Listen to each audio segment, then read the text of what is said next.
ড্রেসটা কিনে দাও না। দেখি, এখনই কিনে দিচ্ছি।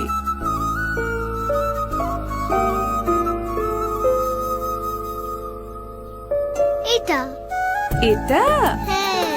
এই ড্রেসটা পরলে তো তোমাকে একটা অ্যাঞ্জেলের মতো লাগবে। ওরে বাবা। মা, অ্যাঞ্জেল মানে কি? অ্যাঞ্জেল মানে জানো না? অ্যাঞ্জেল মানে তো পরি। মা, আমি কি পরি হতে পারবো না?